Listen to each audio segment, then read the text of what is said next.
2012 in Honolulu, Hawaii is where my passion started. These 4 car enthusiasts will tell you how I became their obsession to build. Hi, my name is Derrick Mance.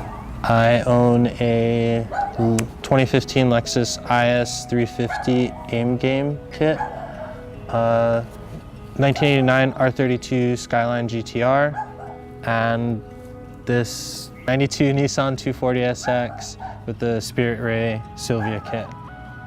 My name is Arnold. Most people online and social media probably recognize me more as Lucky ITR. I'm from Honolulu, Hawaii, and this is my 2001 Acura Integra Type R. My name is Sam Hagen with Central Pine and Tiedemann USA. I have a 99 Infiniti Q45 and also a right-hand drive 1996 Nissan SEMA that I'm building next year. And we just picked up a 2018 Lexus LC 500 for our 2017 SEMA build this year. When I first started getting into cars, probably around high school, one of my friends was like really into cars, and we were in TV production class, and that's kind of like you don't do anything all day pretty much. And so we just started reading a bunch of these magazines and stuff, and when I turned 16 I got my license and bought a Honda Accord and started modifying that on the old Forums Hawaii, and that turned into these cars, all the cars that I have. I got into the car scene when I was about 15, 16 years old. I used to pick up the old Import Tuner magazines and read those. We used to go on the old message boards online and talk about cars all the time. I really couldn't afford to build a car until I was in my 20s. But actually for my first car was a 92 Honda Civic Si hatchback, and I had a JDM B16 swap in it and some other goodies. And then eventually I progressed into the VIP scene with the larger sedans. Started seeing those cars online. I really liked the style and how they were fixed up, and it caught my eye, you know, so that's what I started to get into about 6, 7 years ago.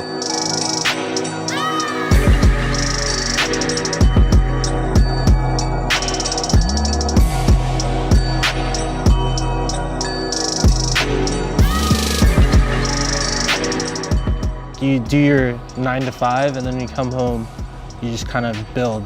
It's like, it's not gonna fulfill some type of crazy dream, like, you know, you're not gonna become like some super racer or whatever, but it's just always been fun, like since I started it, and now I just enjoy the process of building the cars.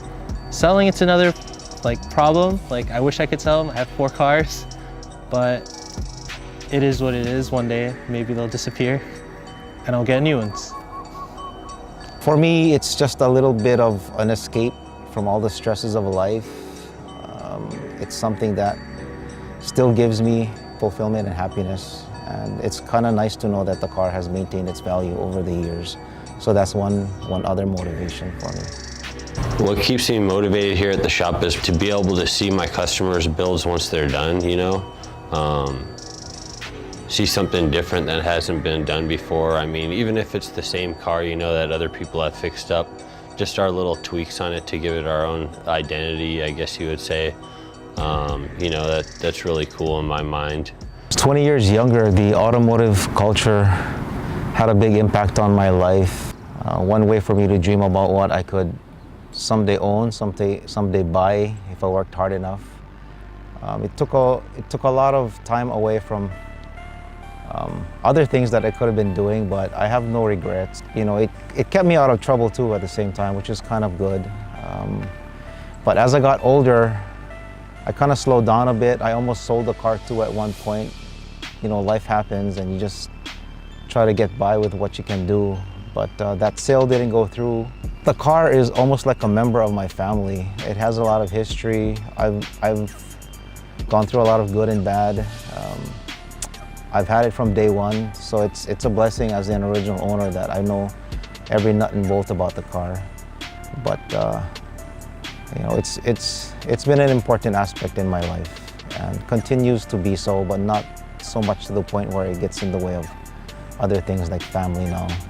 but I still love the car. Basically what Central Pine USA is all about is bringing the true Japanese style of tuning to the cars here to the States with the same mentality that the Japanese have.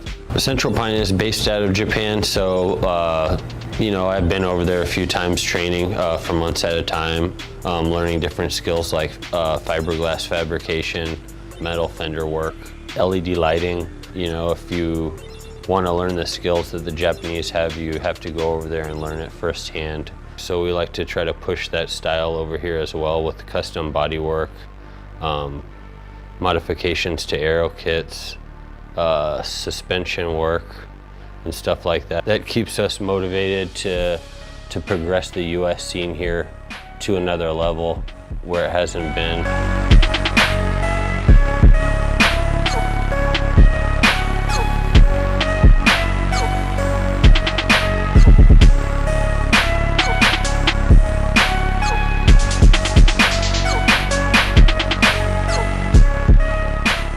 ティーディメンドの田中隆です。最近ではアームとか車庫長とかエアサスとかブレーキをメインで作ってるんで、新しくできた車、新しい車を開発して、いろんな足回りの部品をデータを取って製品にしていくことがメインですかね。例えばアームとか車庫長だったら、左右が頭頂になるようにこだわって作ってますし、あと動く部分のピロボールの硬さとかも左右均等にならないとまっすぐ走らないので、そこもすごいこだわってる部分ではありますよね。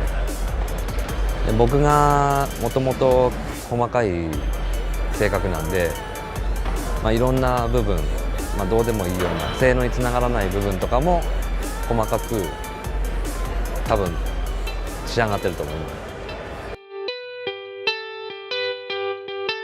Loving you is like a fairy tale. I just can't pick up the phone again. This time I'll be on my own, my friend. One more time I'm all alone again. Sex with you is like I'm dreaming, and I just wanna hear you scream again. Now you're gone, I can't believe it. Time I spent with you deceiving me. I don't care. So over time, the car became a reflection of everything that I wanted to be, but I wasn't.